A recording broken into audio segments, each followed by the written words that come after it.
Hello there. Welcome back to Midnight Ocean. I'm Velen, your guide to traveling through the wonders of the ocean. Tonight, we're going to discover why humans stopped exploring the ocean. If these cozy moments calm you, I invite you to subscribe, share a comment, or leave a like. Now, get comfortable, take a deep breath.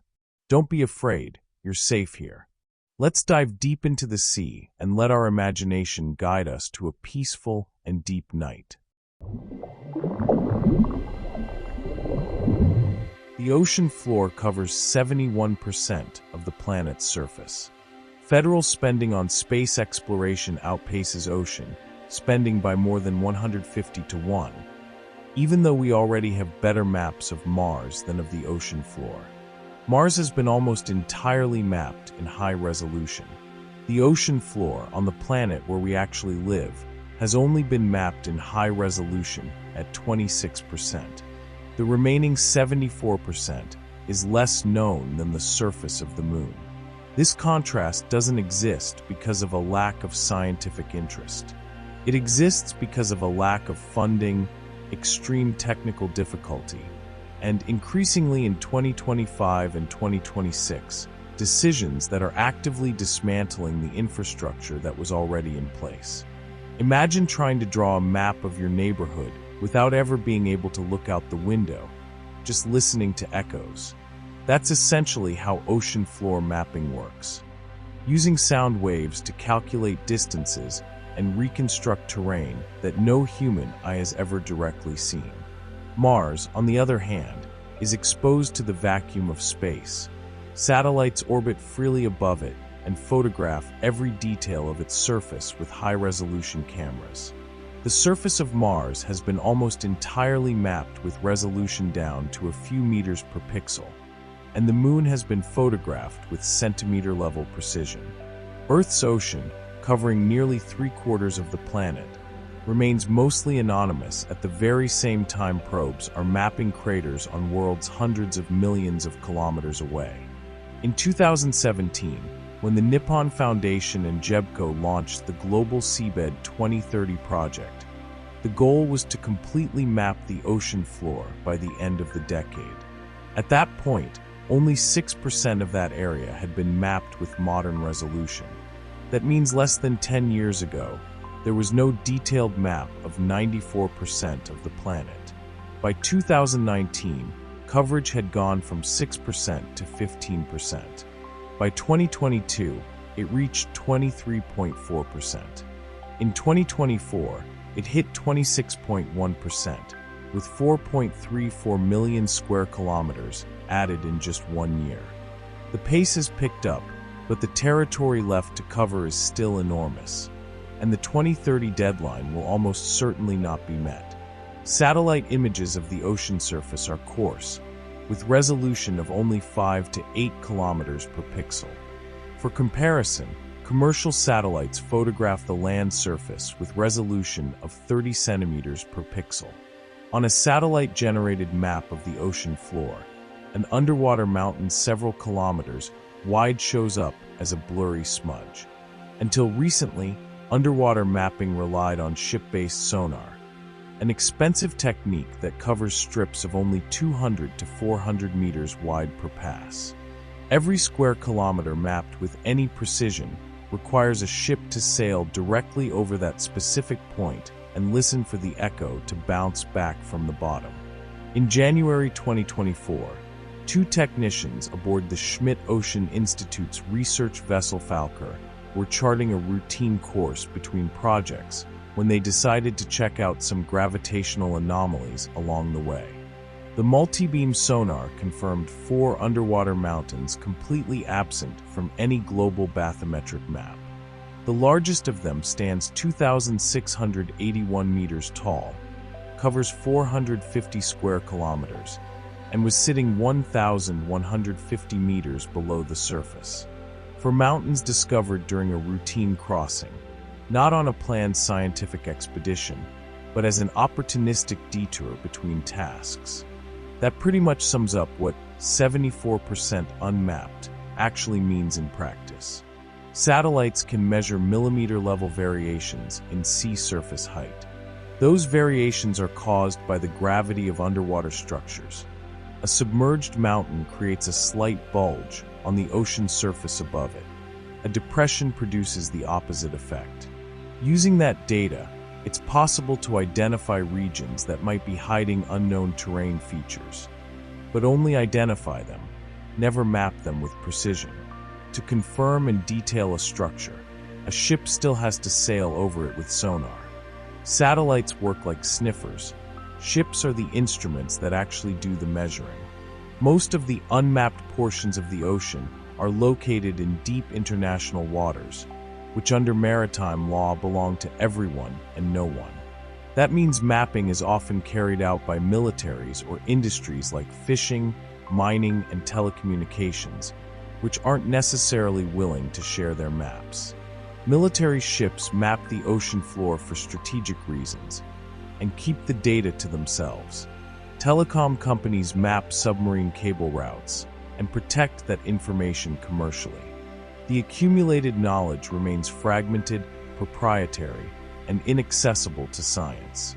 Seabed 2030 estimates it needs $3 to $4 billion to reach its goal, roughly the same cost as the NASA mission to Mars that landed the Perseverance rover on the Red Planet. The comparison is striking. Completely mapping the floor of the planet, where all of humanity's lives would cost the same as landing a robot on another planet. There's a long road ahead. Ships and sonar equipment are in short supply. Not to mention delays caused by global crises and dwindling funder motivation. The resources exist. Choices about where to put them determine what stays unknown.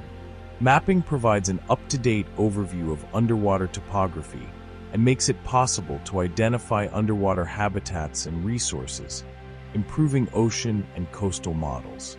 Continuous monitoring gives a constant picture of an area and allows for the detection of changes, information that's increasingly critical in an era of climate change. Underwater mountain ranges affect ocean currents that regulate global temperatures. Hydrothermal vents on the ocean floor support entire ecosystems that are completely independent of sunlight. Submarine canyons channel sediments and nutrients. All of this governs climate, fisheries, and life itself, and it remains mostly unknown. Much of the seafloor used to be dry land. After the last ice age, glaciers melted and released water that covered continental shelves the size of South America. There's essentially another continent down there that could shed light on how earlier human societies dealt with rising sea levels. The ocean floor is simultaneously a historical archive, a reservoir of biodiversity, a climate regulator, and strategic territory, and 74% of it remains as unknown as parts of Mars that were mapped decades ago by probes that never even touched that distant red surface. The most fundamental technical reason ocean exploration is difficult and expensive is physical pressure. For every 10 meters of depth, pressure increases by 1 atmosphere. At 4,000 meters, the average depth of the ocean, that's 400 atmospheres pressing down on every square centimeter of any structure that descends that far.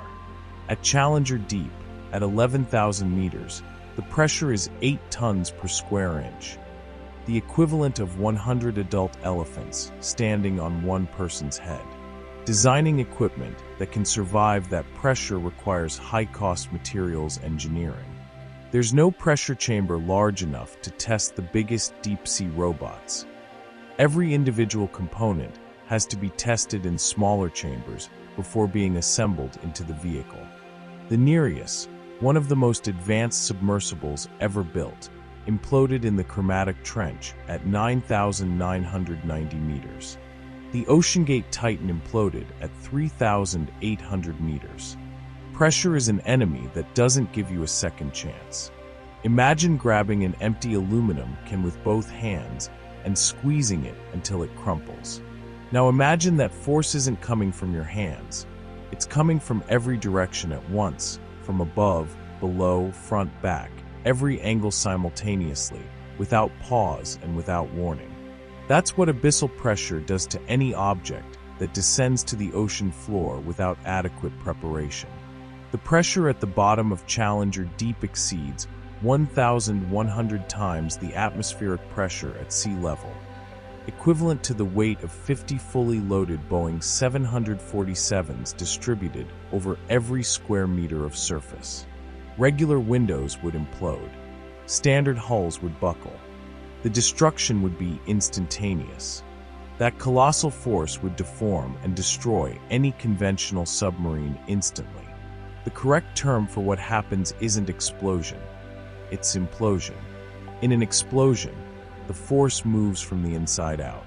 In an implosion, external pressure overcomes structural resistance, and the object violently collapses in on itself. The end result is identical in terms of destruction, but the physics are the opposite. Walls collapse, parts are ripped apart, which shows just how violent that pressure actually is. There's no fire, no smoke, just solid structure turned into fragments in a fraction of a second. In June 2023, OceanGate's Titan submersible imploded at 3,800 meters depth in the North Atlantic, killing 5 people. The vessel had been built without certification from an independent maritime organization and with a carbon fiber hull, a material unsuitable for repeated cycles of abyssal pressure. Carbon fiber is extraordinarily resistant to tension, forces that pull.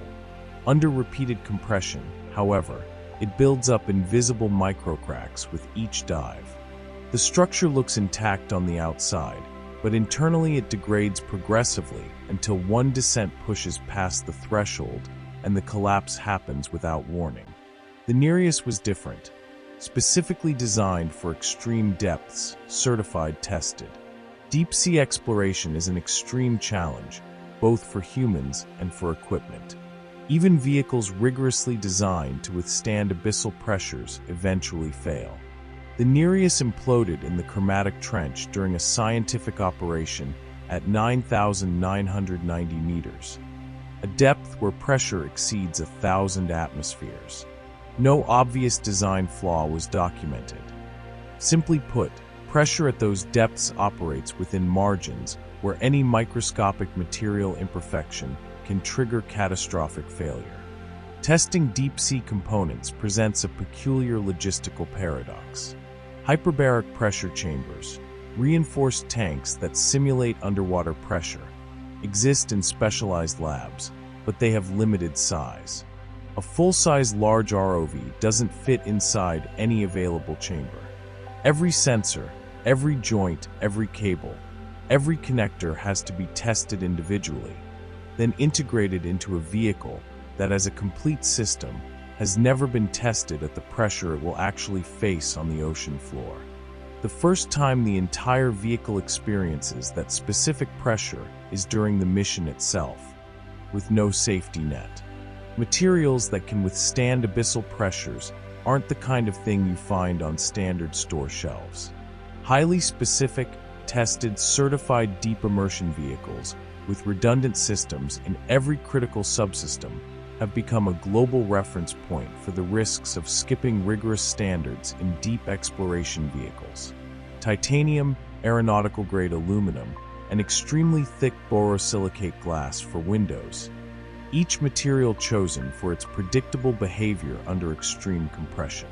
Hollow glass or ceramic spheres house sensitive electronics because rigid isotropic materials compress uniformly without creating stress fracture points.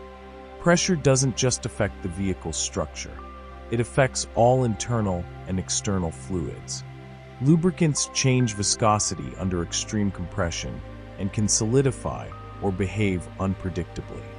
Lithium batteries under elevated pressure can develop anomalous behavior. Seals have to function against a colossal pressure gradient. A rubber O-ring just a few millimeters thick is all that separates the artificially pressurized interior from the exterior, trying to crush everything. Every seal is a potential failure point, and a seal failure at 5,000 meters of depth is not a situation that allows for on-site repair. As you descend through the water column, pressure increases in a linear and relentless way. At 10 meters, pressure doubles compared to the surface. At 100 meters, it's 11 times greater. At 1,000 meters, 101 times. At 11,000 meters, more than 1,000 times.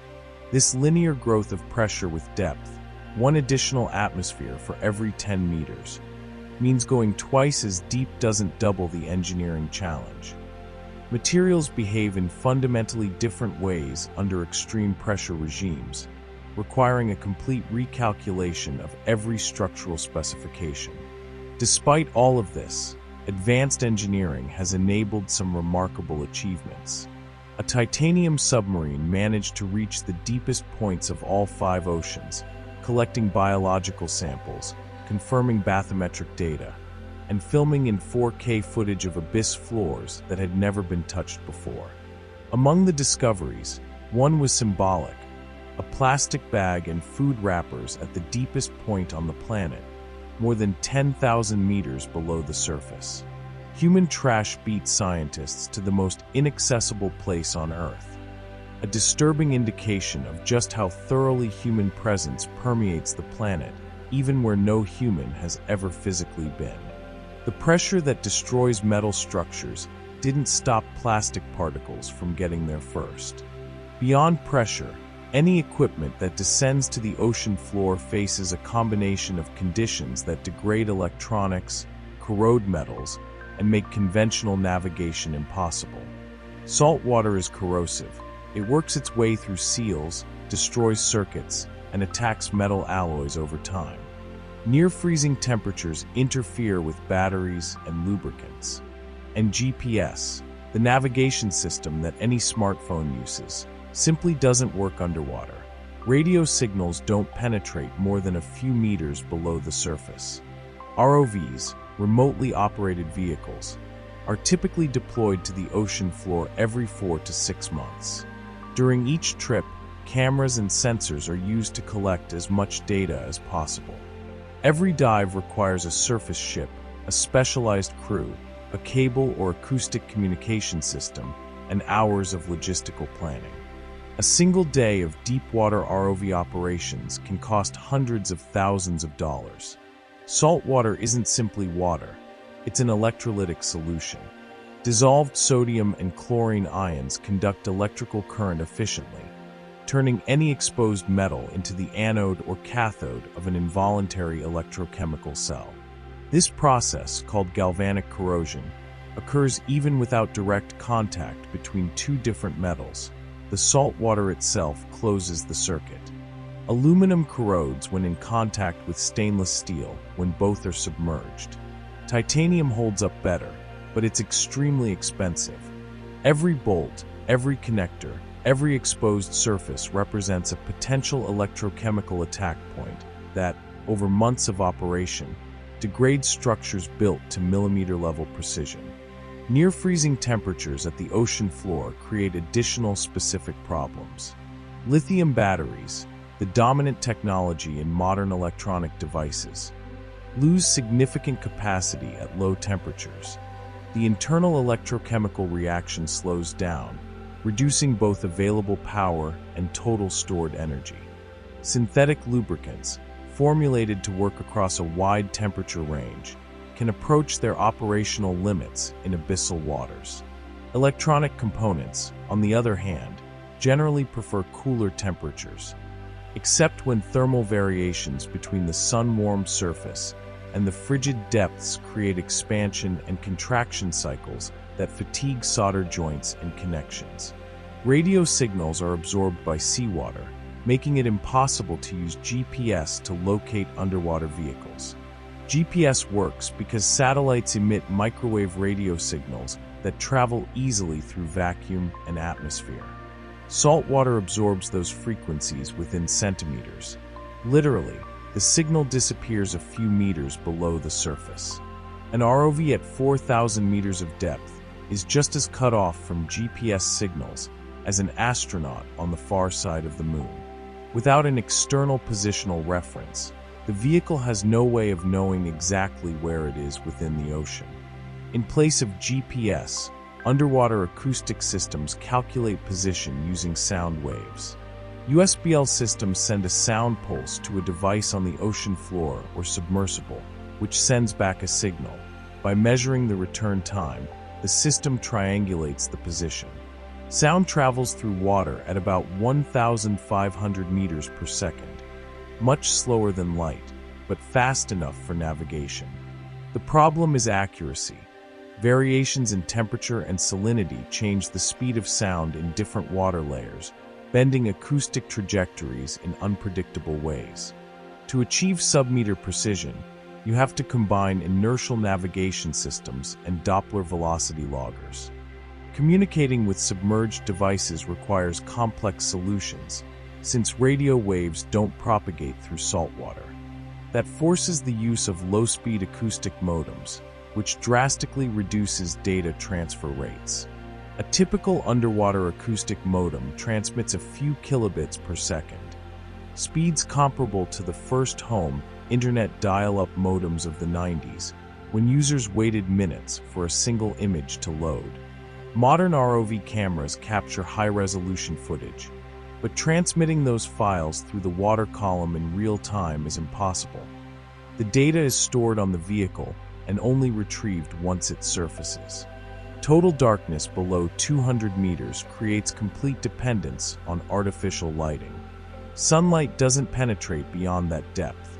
Suspended particles and the water itself absorb wavelengths progressively until the deep blue of shallow water gives way to absolute blackness. Underwater cameras need powerful floodlights to see anything at useful distances. Those floodlights draw substantial power that competes with propulsion, sensors, and navigation systems for the limited battery supply.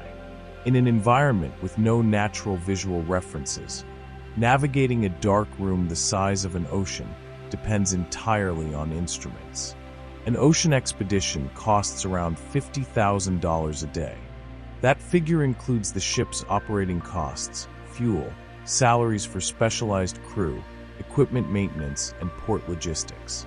Deepwater ROVs add another cost component: intensive maintenance between dives, replacement of corroded components, checking all seals, sensor calibration. Power supply also limits useful operating time at great depths. Researchers invest in long-life batteries and autonomous recharging systems to extend the range of the equipment. Every hour of operation on the ocean floor represents hours of preparation at the surface. Specialized vessels, skilled crews, and complex international logistics make every expedition extremely costly. Projects depend on consortiums between universities, governments, and private companies. No single institution funds an oceanographic long-range expedition on its own. The cost simply prohibits it. International consortiums share expenses, but multiply bureaucratic complexity. Data sharing agreements, intellectual property over discoveries, distribution of ship time among projects competing for the same scarce resources. Every expedition is as much a diplomatic exercise as it is a scientific one. Changes in ocean conditions, such as currents and water temperature, can affect how sound propagates and, consequently, the accuracy of sonar data. Errors in location data can lead to significant distortions in the resulting maps. An inaccurate ocean map is potentially dangerous. Submarines, telecommunications cables, oil pipelines, all underwater infrastructure depends on accurate bathymetric charts. Having precise maps is essential for building and maintaining infrastructure, like offshore wind farms and deep-sea cables, and can be critical for managing and mitigating natural disasters such as coastal flooding and tsunamis. The ocean floor is uncharted territory, and uncharted territory charges a price from those who ignore it. The funding imbalance between space and ocean exploration is well documented and has been consistent for decades. In fiscal year 2013, NASA's annual exploration budget was approximately $3.8 billion. That same year, total funding for everything NOAA does, fisheries management, climate forecasting, ocean research, was about $5 billion, and NOAA's Office of Exploration and Research received just $23.7 million. In 2024, NASA had a budget of $25 billion. NOAA's budget hovers around $5 to $6 billion, and most of it goes toward meteorology, fisheries management, and coastal services, not exploration. The portion allocated to deep ocean exploration represents a marginal fraction of that total. Space has rockets, live camera feeds, and astronauts the public recognizes by name. The deep ocean has ROVs that nobody ever sees in action. Imagine two researchers working in the same building. One gets a salary of 25,000 reais a month and has access to a modern lab, assistants, and brand new equipment. The other gets 1,000 reais a month, shares a cramped office, and has to borrow supplies from a colleague just to run any experiment. That ratio, 25 to 1, roughly captures the real imbalance between what the United States invests in space exploration versus deep ocean exploration. NASA's budget came in at approximately $25 billion in 2024.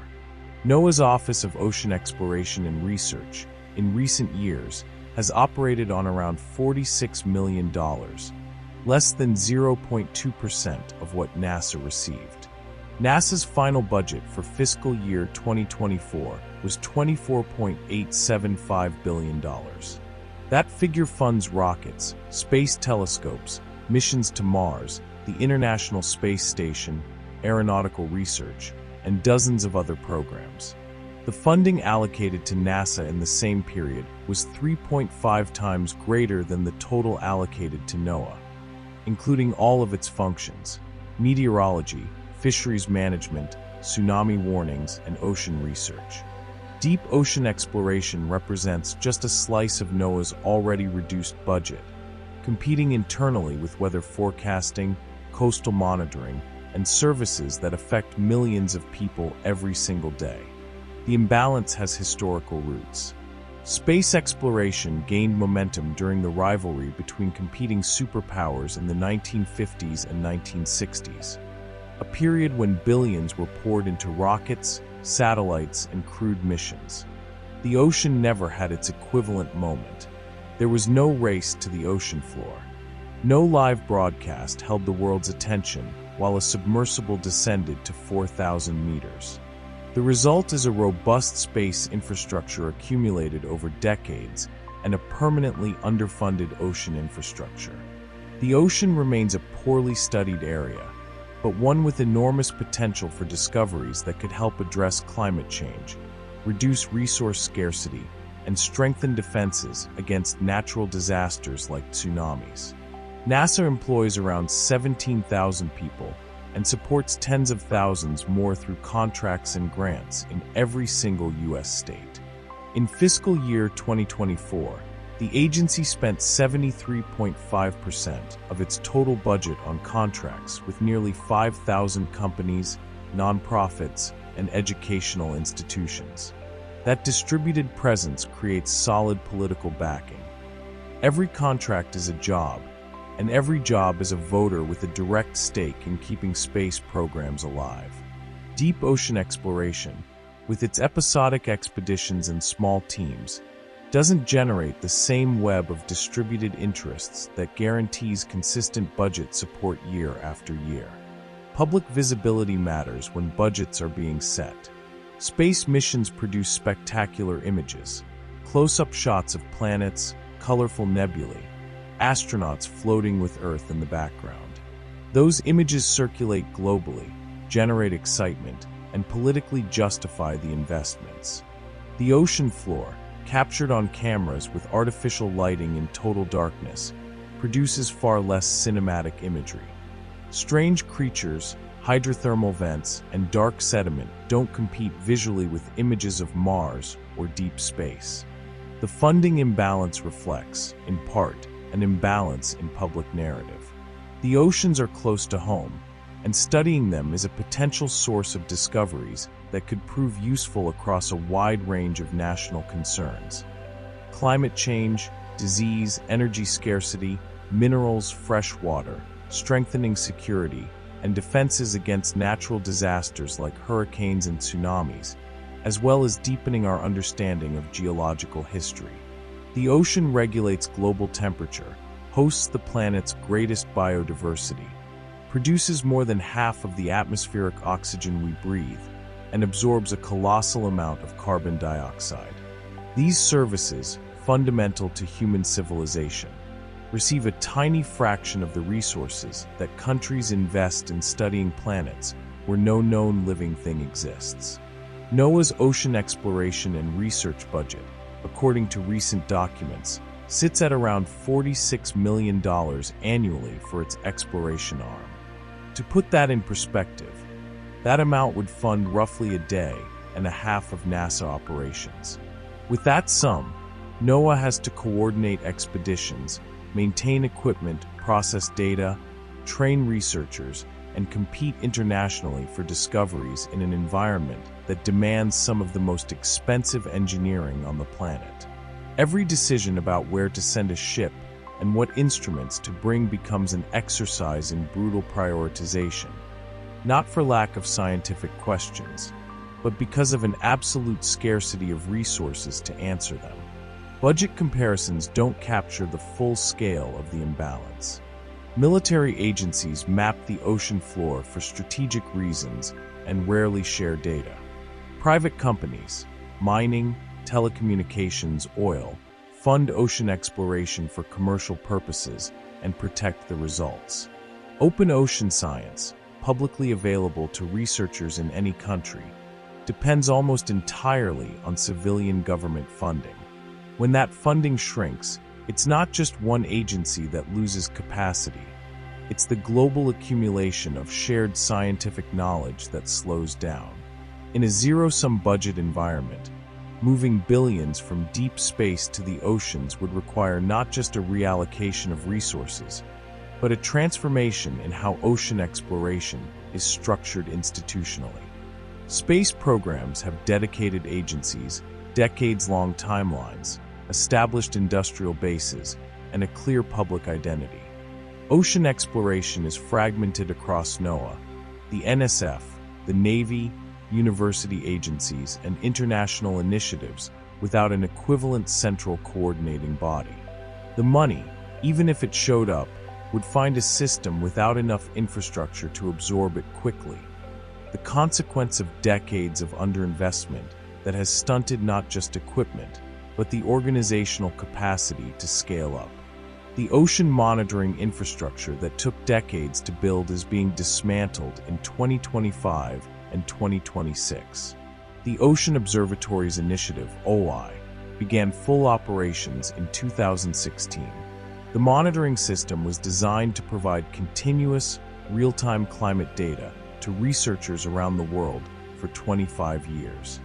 Jim Edson, a marine meteorologist who led the initiative, described the network as the most advanced continuously operating ocean observing systems in the world. The National Science Foundation is removing 900 ocean data collection instruments that cost more than $370 million to install.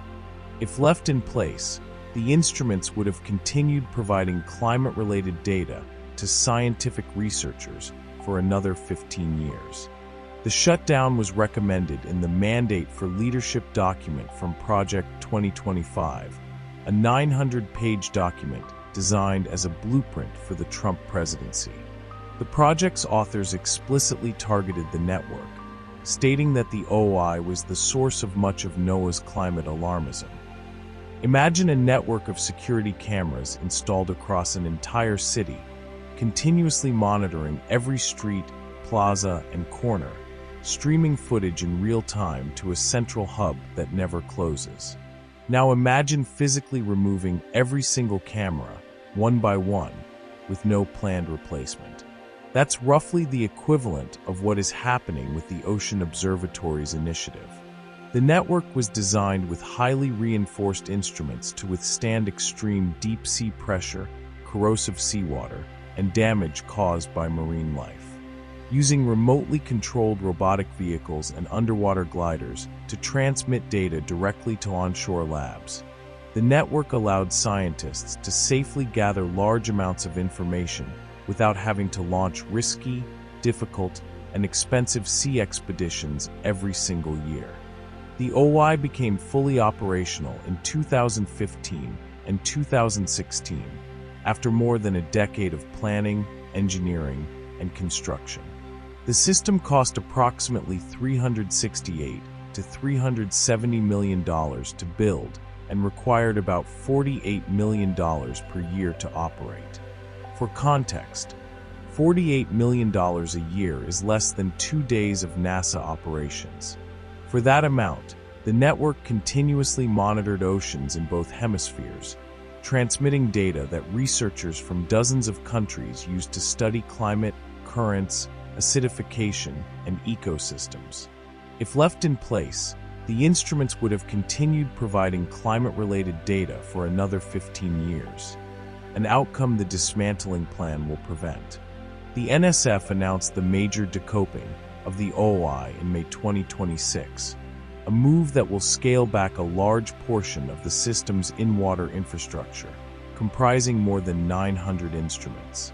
The plan calls for the removal of equipment from 4 main arrays: Endurance in the Northeast Pacific off the coasts of Oregon and Washington, Pioneer in the Atlantic off the U.S. East Coast, the Irminger Sea in the North Atlantic between Greenland and Iceland, and Station Papa in the Gulf of Alaska. Each of these locations was chosen for specific scientific reasons: strategic positioning to capture critical ocean processes that cannot be measured any other way. The shutdown of this network follows policy outlined by the Heritage Foundation. The closure was recommended in the Mandate for Leadership document from Project 2025, drafted specifically to serve as a blueprint for the Trump presidency. In 2024, the project's authors explicitly targeted the network, stating that the OI was the source of much of NOAA's climate alarmism, and advising that the preponderance of its climate change research should be dismantled. The reasoning was not technical, it was ideological. The network was not shut down due to performance failure, obsolescence, or exhausted scientific utility, but because it produced data that contradicted a specific political narrative about climate. The Trump administration had previously attempted to reduce OI operations, proposing to cut its funding by 80% in 2025 and 2026, but Congress never approved the cuts. When the legislative route was blocked twice, the administration used the administrative mechanism available: a direct instruction to the NSF to begin physical dismantlement. NOAA also lost about 20% of its workforce through layoffs in the first 12 months of the administration, with cuts concentrated in the Office of Oceanic and Atmospheric Research, the primary consumer of OI data. The infrastructure and the people who operated it were targeted simultaneously. Researchers are warning that the United States is walking away from a rare long-term observation system at a moment when the oceans are experiencing rapid and poorly understood changes. Continuous ocean data is rare not for lack of interest, but because of cost and extreme technical difficulty. Building and maintaining instruments that function for years on the ocean floor requires sophisticated engineering, complex logistics, and slowly accumulated operational knowledge. Helen Polevsky from Boston College warned that the real tragedy here is that effectively collecting data at this location was an enormous engineering challenge, and it's not something where you can just leave notes for the next person who comes in. Specialized knowledge disappears along with the infrastructure. In response to public and scientific pressure, the NSF announced it would not proceed with additional removals from the remaining arrays and would continue operations, including planned maintenance. Although the Endurance Array was removed from the water, plans are being developed to redeploy the equipment after maintenance.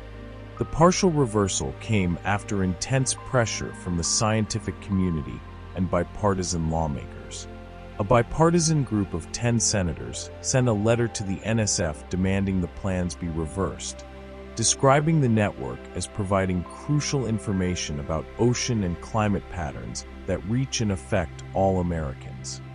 The battle over the future of the infrastructure remains open.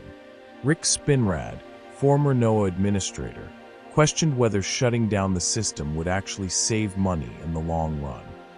"I would call this penny wise, pound foolish," he said. "The logic is straightforward. The $370 million has already been spent. The annual operating cost of $48 million is relatively small to keep active a network that took a decade to build.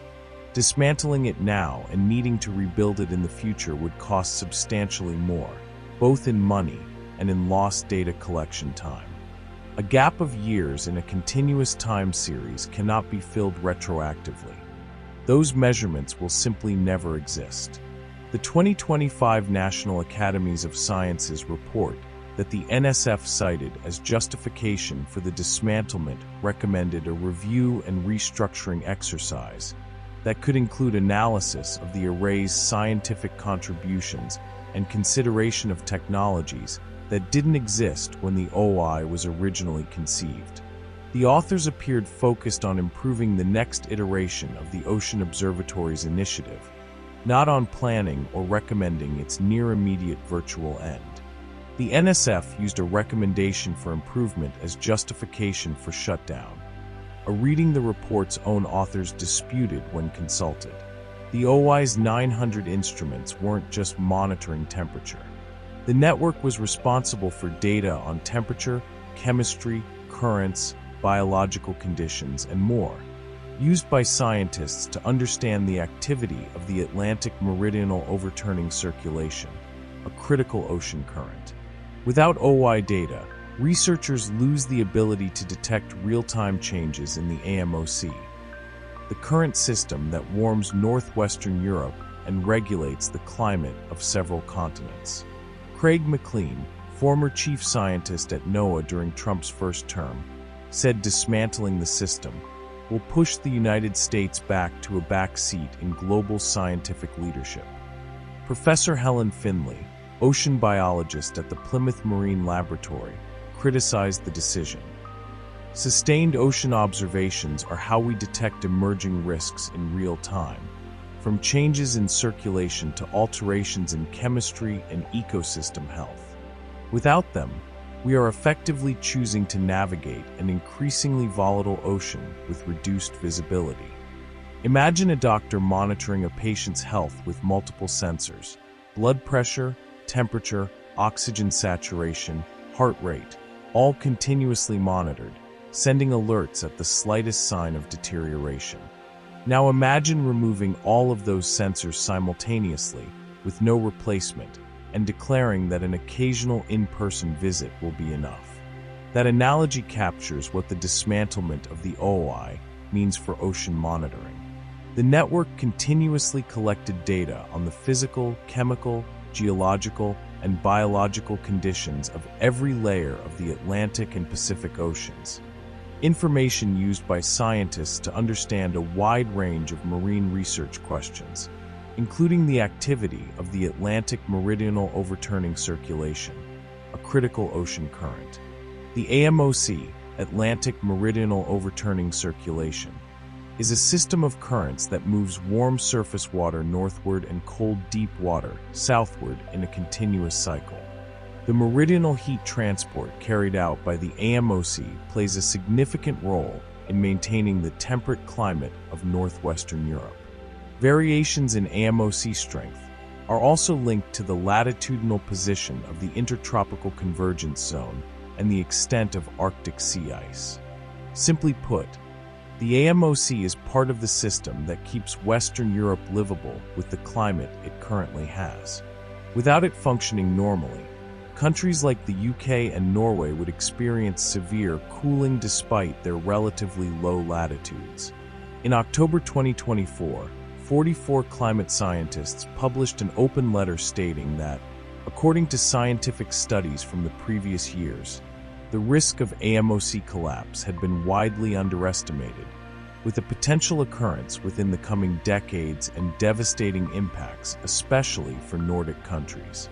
Given the low probability, high-impact nature of the consequences associated with the AMOC, monitoring these physical systems is crucial for adaptation planning.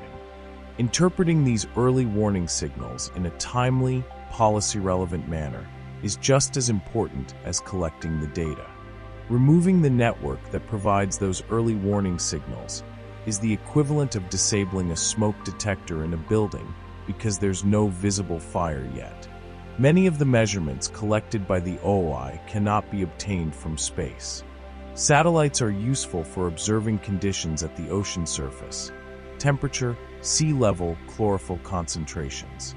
What they cannot do is continuously measure conditions well below the surface.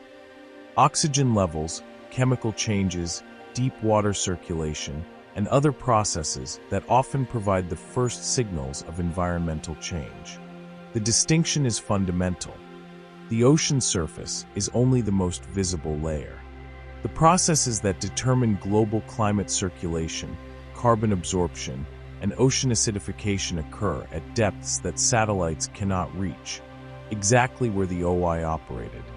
The removal of instruments is happening in the waters off Oregon, Washington, Alaska, North Carolina, and in the critical region between Greenland and Iceland, known as the Irminger Sea. The Irminger Sea is especially critical.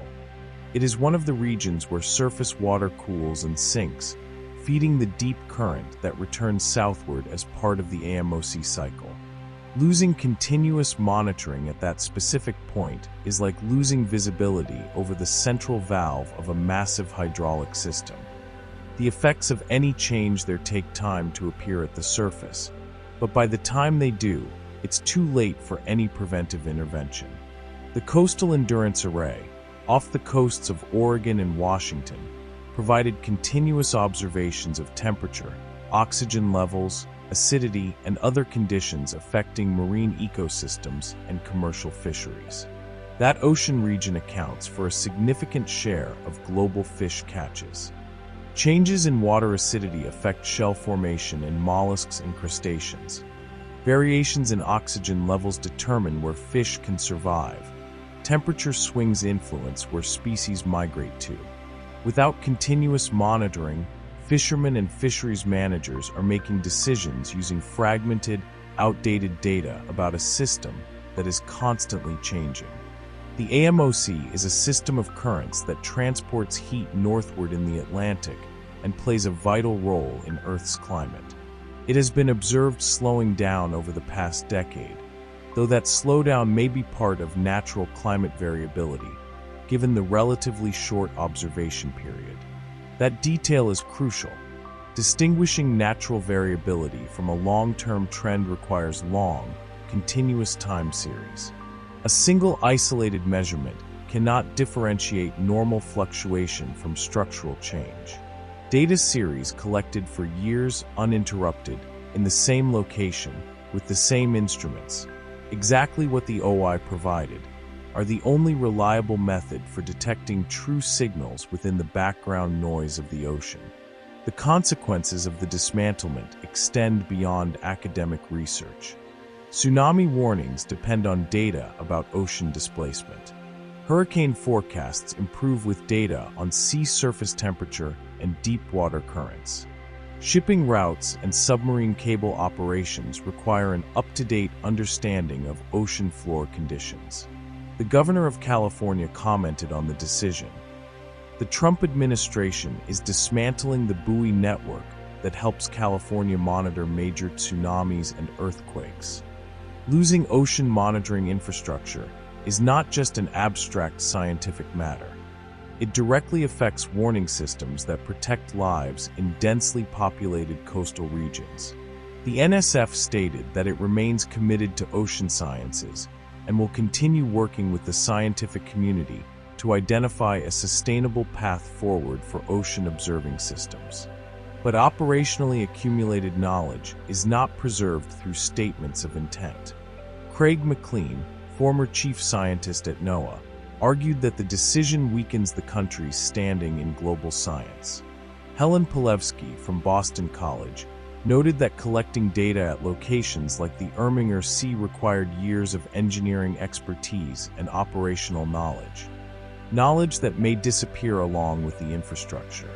Rebuilding what is being lost will take not months, but years. And the data that should have been collected in the meantime will be permanent gaps in time series that future generations of scientists will have to reckon with. One of the structural reasons for the imbalance between space and ocean exploration is cultural. Space captures popular imagination in a way the ocean floor simply can't. For decades, the ocean community has tried various approaches to engage the public, highlighting potential solutions for food security or pharmaceutical discoveries, raising awareness about environmental damage and its long-term consequences, making the ocean more relevant by emphasizing the human connection to it. Some progress has been made, but the fact remains, space, though inaccessible to most people, is more appealing to the general public than the oceans. Online searches return at least 4 times more results about space exploration than ocean exploration. Rocket launches have live streams with millions of viewers. ROVs filming hydrothermal vents draw niche audiences. Where public attention goes, funding follows, and ocean exploration has consistently lost that competition. Both space and ocean exploration can boast world firsts, extreme risks, unknown challenges, and fascinating discoveries that capture the imagination. So why does space exploration capture collective attention and imagination more than ocean exploration does? The answer has remained elusive for ocean professionals and enthusiasts alike. One plausible argument is that up until the mid-20th century, the oceans inspired as much fascination as space, if not more. What changed? The space race, an intense competition between rival powers that turned rockets into symbols of national strength, created a defining historical moment with no equivalent on the ocean side. No geopolitical crisis ever hinged on who reached the bottom of an ocean trench first. Space research is effectively marketed as something of public interest. Ocean research tends to stay scientific and isn't marketed nearly as consistently. Photos of Pluto, a rocky planet 7.5 billion kilometers from Earth, generated massive enthusiasm among the general public, spawning internet memes and pop culture references. Space in popular culture is frequently portrayed with futuristic technology that fires up the imagination. The ocean typically features present-day or even historical technology. Star Wars, Star Trek, and Avatar have spent decades building a collective space mythology. The ocean gave us Jaws, which convinced generations to be afraid of swimming near the shore, which is not exactly an invitation to explore. Public engagement strategies have been tried by the ocean community, highlighting food security solutions, possible pharmaceutical discoveries, warning about long-term environmental damage, emphasizing human connections to the ocean. Some progress has been made, but the fact remains, space, though inaccessible to most people, is more appealing to the general public than the oceans. Part of that is perceptual. Anyone can step outside on a clear night and see stars, planets, the Milky Way. The ocean floor is physically inaccessible even to everyday imagination. Invisible, silent, with no intuitive entry point for anyone who doesn't live near the coast. Public funding follows public attention because lawmakers respond to their constituents. Programs that capture popular imagination generate letters, petitions, votes, measurable political pressure. Space missions tend to capture global attention through discoveries, Mars exploration, and the idea of colonization. Meanwhile, deep ocean research, despite covering most of the Earth, gets less media coverage and less public engagement. A rover on Mars beams back photos that circulate globally within hours of landing. An ROV descending to 4,000 meters produces images that reach, when they reach anyone at all, specialized science outlets with audiences in the tens of thousands. Science fiction built the vocabulary of space. Starships, warp speed, aliens, galactic colonization. That vocabulary creates emotional familiarity before any real mission even happens. The deep ocean lacks an equivalent widely shared narrative. Hydrothermal vents at 400 degrees Celsius sustaining ecosystems independent of sunlight are objectively extraordinary.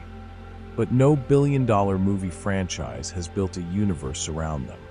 The absence of popular narrative isn't a consequence of lacking fascinating material. It's a consequence of decades without investment in telling that story in an accessible way. Despite offering similarly extreme environments and atmospheric pressures that humans can access through technology, investment in orbital and underwater research has stopped keeping pace.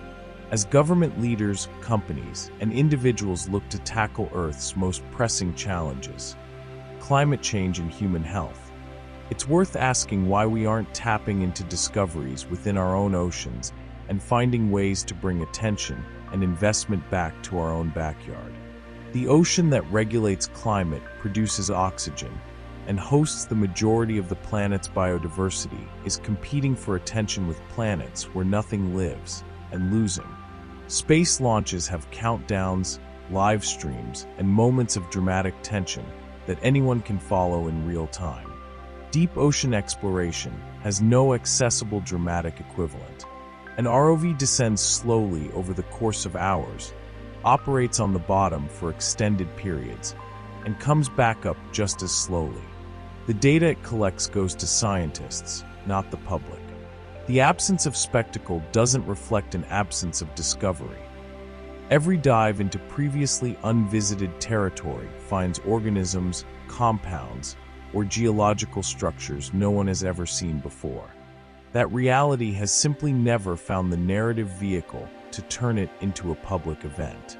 One frequently cited reason for this shift in public interest is the 20th century space race, which unleashed greater funding for space exploration and resulted in greater public outreach. Beyond that, space is generally considered more exciting and more visible. People simply need to look up at the night sky and see billions of stars and imagine the vast possibilities.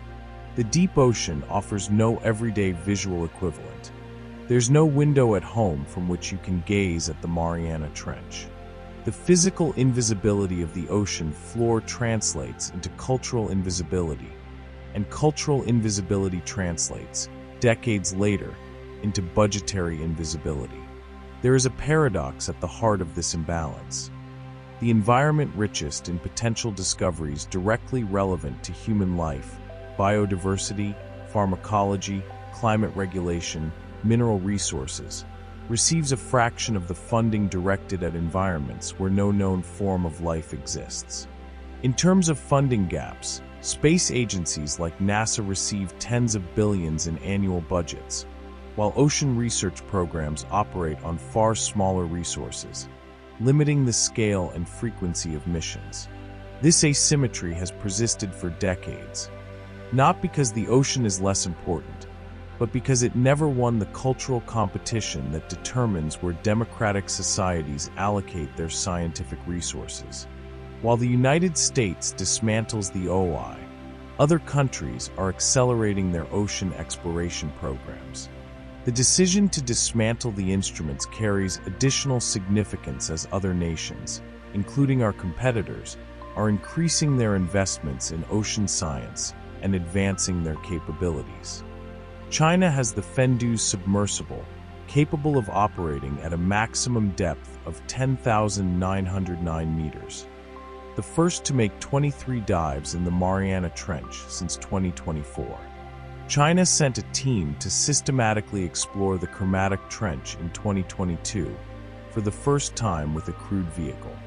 In 2025, while the OI was having its instruments pulled from the Northwest Pacific and the Irminger Sea between Greenland and Iceland, China was expanding its ocean research network. The vacuum left by America's retreat is being filled by others. In November 2020, the Fendus, whose name means striver in Mandarin, set a Chinese dive record of more than 10,000 meters at Challenger Deep in the Mariana Trench. That made China the second country in the world to achieve crewed dives to 10,000 meters. The submersible completed 329 dives, 25 of which were to depths greater than 10,000 meters, leading the world in number of dives and number of individuals involved in deep exploration at that scale. For context, 10,000 meters is essentially the outer limit of what any structure can withstand given the equivalent of 1,100 atmospheres of pressure. Reaching that limit repeatedly, with people inside, represents extraordinary engineering. China's 3 crewed submersibles, the Shunhai Yongshi, the Fenduzi, and the Jiaolong, have collectively carried out more than half of all deep dive missions worldwide over the past 3 years. That's not a minor claim. It means China currently dominates, in sheer numbers, the direct human exploration of the ocean floor.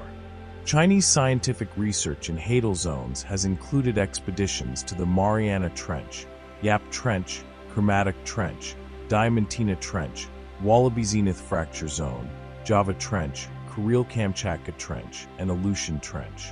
8 of the deepest ocean trenches in the world, systematically visited with crewed vehicles. In October 2021, the Fenduzi began surveying the Mariana Trench. The research program on the biology and environment of the Mariana Trench was formally launched during that expedition, inviting researchers from China and abroad to take part in research on seafloor geophysical changes, the development and adaptation of life to different environments and biodiversity and climate change. China is not just descending into ocean trenches as a technical feat.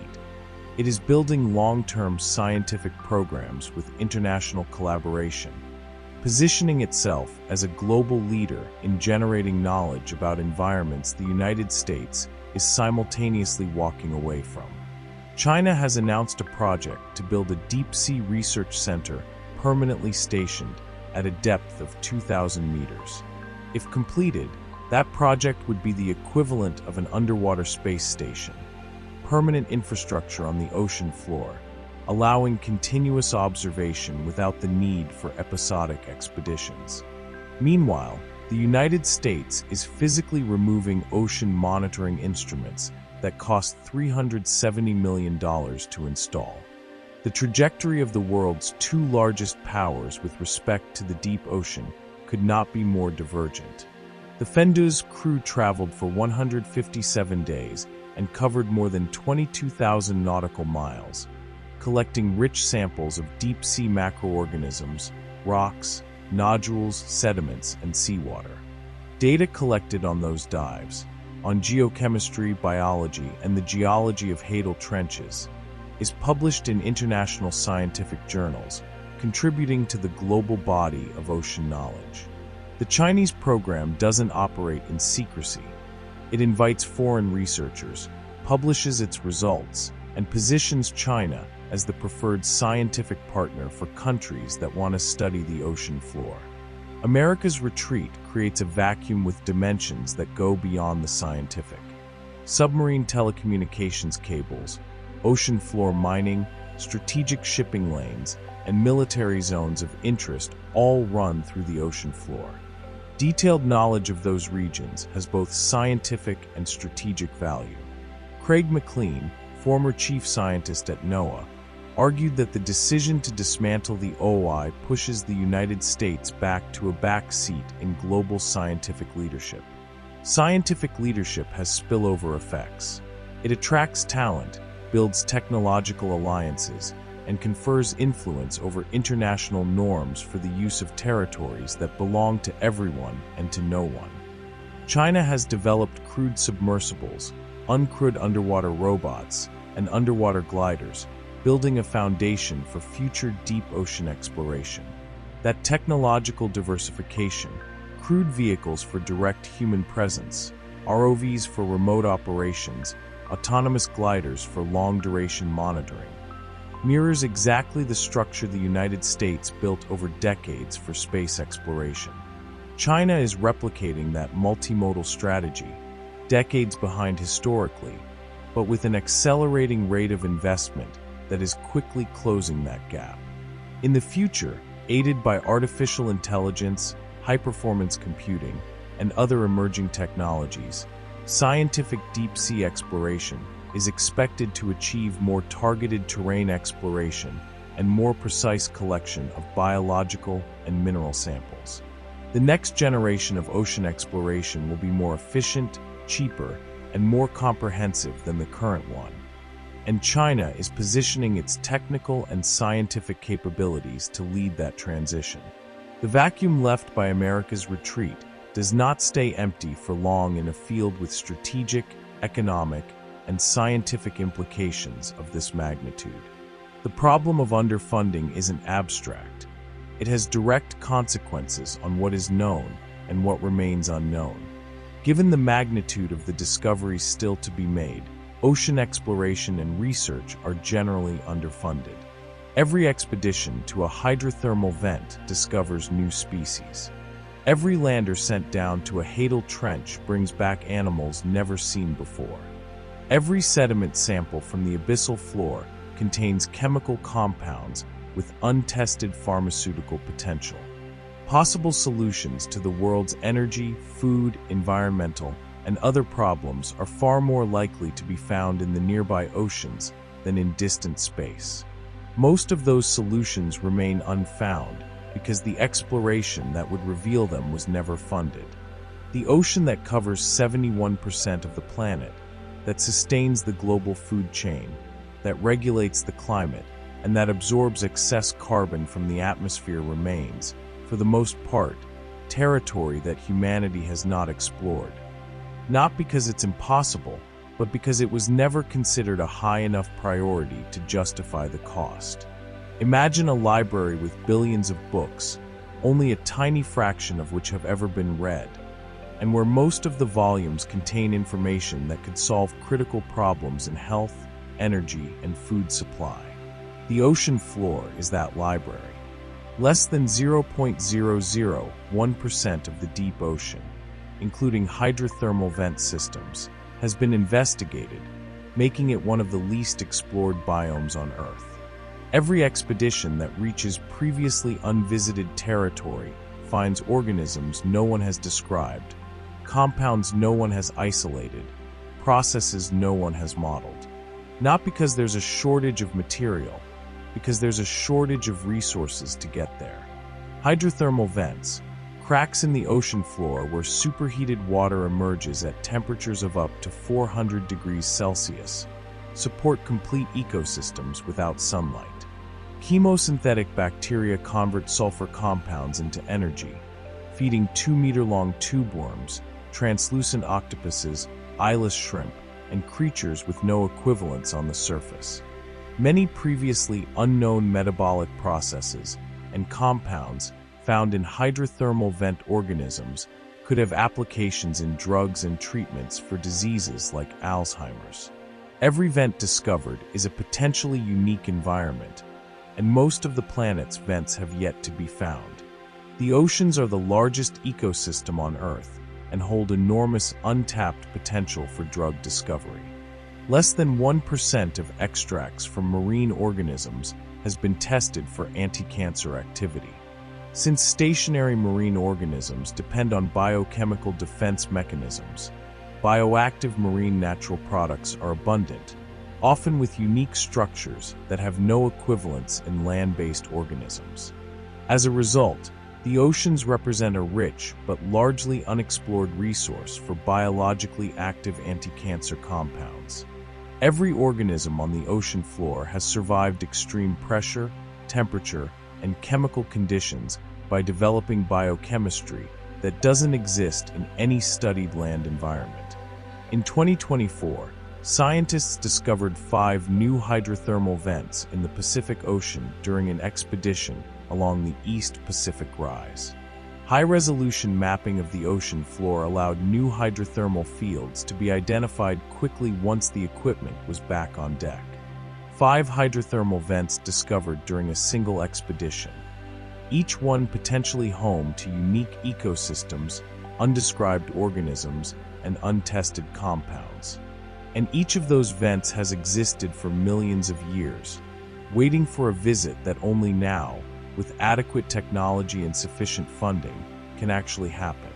The abyssal plain, the region between 4,000 and 6,000 meters of depth that covers most of the ocean floor, contains polymetallic nodules, rocky structures that form slowly over millions of years, accumulating manganese, cobalt, nickel, copper, and other metals critical to clean energy technologies.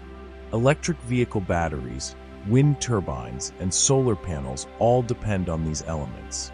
Most deposits of oceanic polymetallic nodules have never been cataloged with enough precision to assess their potential. The underfunding of ocean exploration means that resources potentially relevant to the energy transition remain without a proper inventory.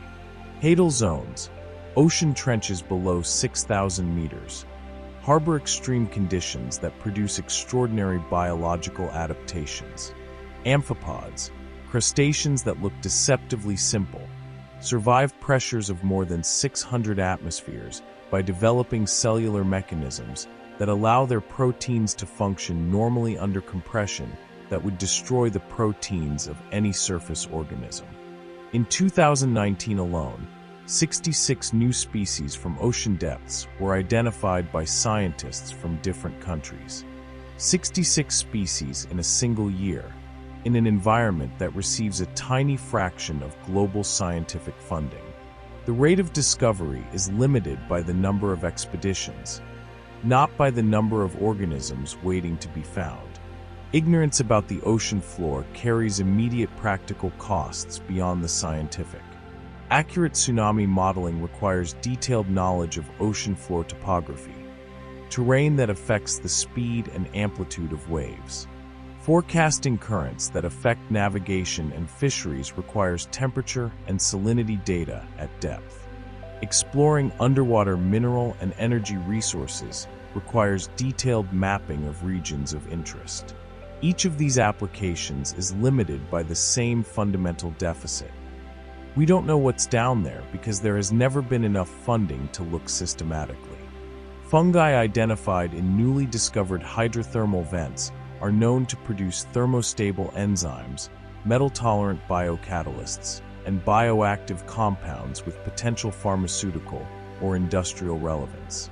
Given the unique environmental conditions of hydrothermal vents, these fungi may possess novel metabolic pathways relevant to biotechnological applications, such as enzyme production and bioremediation. Thermostable enzymes, proteins that function efficiently at high temperatures, have already revolutionized molecular biology.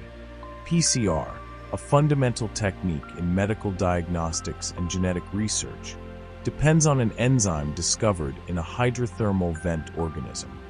That discovery happened by chance during a scientific expedition. How many equivalent enzymes are waiting in vents that have never been visited? The ocean that houses 94% of the livable space in Earth's biosphere, that absorbs 30% of the carbon dioxide released by burning fossil fuels, that produces more than half of the atmospheric oxygen we breathe, and that sustains the food chain of billions of people, remains mostly unexplored, not because of technical impossibility, but because of choices about where to allocate resources. Solutions that could emerge from that unknown territory, medical treatments, energy technologies, climate strategies, don't arrive because the expeditions that would reveal them were never funded. A discovery that never happens leaves no trace. The cost of what was never found is invisible in the budget lines, but real in the possibilities that were lost. The premise of the question contains a misconception. Ocean exploration was never stopped because it was never funded at a sufficient scale to begin with. Federal spending on space exploration outpaces spending on the ocean by more than 150 to 1. In that context, the OI, with its 900 instruments and $368 million of investment, represented one of the biggest bets the United States had ever made on systematic ocean observation, and it is being dismantled. What is happening to the Ocean Observatory's initiative is not an isolated case. It is just one of a series of scientific facilities being dismantled at the same time. It really does seem to mark the end of a federal commitment to basic scientific research, a commitment that served this nation well for the past 70 years. The ocean that has rivers on its floor, waterfalls 3,500 meters tall, chimneys at 400 degrees Celsius with life surrounding them, 379 million tons of krill, 46 hadal zones, and 26% mapped in high resolution. That ocean is still waiting. Imagine trying to describe the history of a rainforest based only on what you can see standing at the edge of a trail. Never going in, never walking between the trees, never looking up at the canopy or down at the forest floor. That would be roughly the equivalent of what humanity has done with the ocean. In 2017, when the Seabed 2030 project was launched, only 6% of the ocean floor had been mapped with modern resolution, meaning there was no detailed map of 94% of the planet. Not 94% of some remote or strategically insignificant territory, 94% of the largest environment on Earth, the one that determines the planet's climate and sustains the majority of its biodiversity. The phrase "never really started" needs some qualification. There have been remarkable explorations. The HMS Challenger expedition of 1872 to 1876 founded modern oceanography. The Bathyscaphe Trieste reached Challenger Deep in 1960. Alvin, the American submersible operated by the Woods Hole Oceanographic Institution, has been in service since 1964 and discovered the first hydrothermal vents in 1977. Those milestones are real, but they were isolated, spaced far apart, and inconsistently funded. The OI represented the transition from episodic exploration to continuous monitoring, the qualitative leap that ocean data needed to become comparable in scope and depth to the data that satellites provide about other environments. The dismantlement of the OI undoes decades of work by American oceanographers, technicians, and professional mariners who installed and maintained the network. Undoing it isn't just pulling equipment out of the water, it's dismantling the community of practice that knew how to operate it. Engineers who had mastered the specifics of instruments at extreme depths. Technicians who knew the failure patterns of each sensor. Researchers who knew how to interpret data anomalies in real time. That accumulated knowledge is not in manuals, it's in the people. When the people scatter, the knowledge goes with them. Researchers are warning that the United States is walking away from a rare long-term observation system at a moment when the oceans are experiencing rapid and poorly understood changes. The irony is precise. Just as ocean changes become more urgent to monitor, warming waters, acidification, shifting currents, the monitoring infrastructure is being pulled out. Conditions in the ocean can have enormous effects on the climate, and vice versa. The deep ocean stores a massive amount of carbon that, if released into the atmosphere, could tremendously accelerate climate change. Closing our eyes to that system doesn't make it less active, it just makes it less readable. The ocean contains structures that defy any terrestrial frame of reference.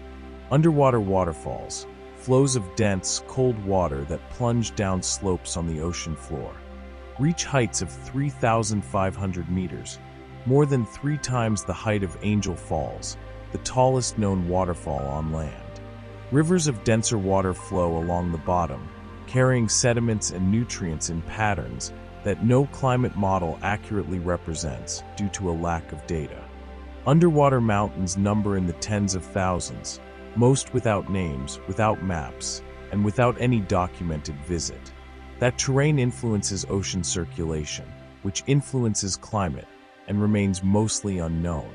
The decision to dismantle the OI without community input or a plan for the future did not reflect the intent of the researchers who recommended a review and restructuring of the program.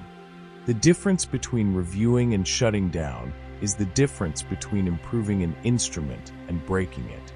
Ocean Time Series data, uninterrupted sequences of measurements at the same location over years, are irreplaceably valuable because they captured conditions of an ocean that no longer exists. The ocean of 2016, when the OI began full operations, was slightly different from the ocean of 2026. Those differences are the record of changes that models need to understand. A gap in the series cannot be filled retroactively. Rick Spinrad, former NOAA administrator, questioned whether the shutdown would actually save money in the long run. I would call this penny wise, pound foolish. The economic logic of dismantlement ignores the cost of future rebuilding, not just of the equipment, but of the expertise, the international relationships built over years of scientific collaboration, and the leadership position that attracts talent and outside funding. Scientific infrastructure is not a line item that can be paused and resumed. It is a capability that takes decades to build and, once lost, requires decades to restore. The NSF stated it would not proceed with additional removals from the remaining arrays and will develop plans to redeploy equipment already removed after maintenance. The partial reversal came after pressure from senators, scientists, and climate security experts made the cost of continuing greater than the cost of backing down. The Endurance Array has already been pulled from the water. That part of the data record cannot be recovered. What can still be saved remains contested. A bipartisan group of 10 senators sent a letter demanding a full reversal, describing the OLI's information as crucial about ocean and climate patterns that reach and affect all Americans. The ocean that covers 71% of the planet, that harbors more species than any other environment, that regulates global temperature and absorbs carbon at a scale that makes terrestrial life possible. That ocean has never been explored with the commitment its importance would justify. What is happening to the OI in 2025 and 2026 is not a historical anomaly. It is the continuation of a structural trend in which the environment most critical to human civilization competes for resources and attention against distant, uninhabited environments, and consistently loses. The ocean keeps waiting, with the patience of something that existed for billions of years before any creature with scientific curiosity ever appeared on its surface.